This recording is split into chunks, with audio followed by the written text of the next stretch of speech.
Hello students, welcome you on to the video lecture on chapter number 7 comparing quantities exercise 7.1 question number 4. Question பாத்தீங்கன்னா football team won 10 matches out of the total number of matches they played. Okay.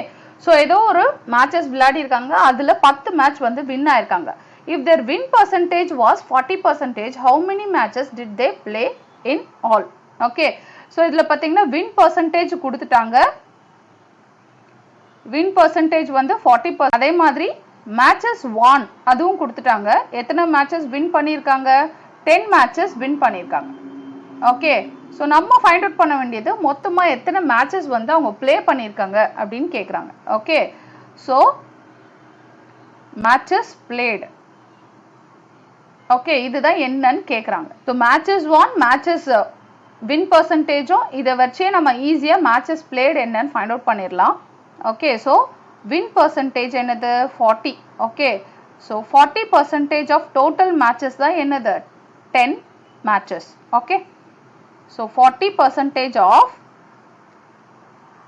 matches played மொத்தமா எவ்வளோ ஒரு match play பண்ணிருக்காங்க. Okay, so அதுல 40% தான் வந்து என்னது 10 matches அப்படின்னு இவங்களே கொடுத்திருக்காங்க. Okay, so 40% of matches played equal to 10 matches. So 40% அப்படினா 40 by 100. Okay. So matches played நம்ம வந்து MP ன்னு வச்சுக்கலாம்.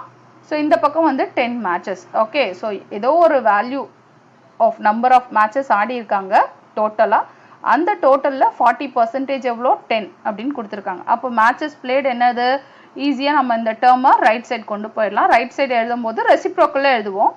So 10 into 100 divided by 40. So 4 0 0 get cancel ஆயிரும். இங்க 5 2s are 10, again 5 2s are 10. So denominator 1 தான் இருக்கு. So 5 into 5 வந்து 25. Okay, so 25 matches தான் டோட்டலா வந்து ப்ளே பண்ணிருக்காங்க. Okay, so how many matches played அப்படின்னு தான் கேட்டிருக்காங்க ஓவராலா. So matches played,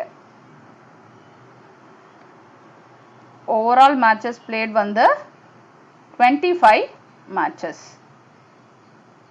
Okay, thank you, thanks for watching.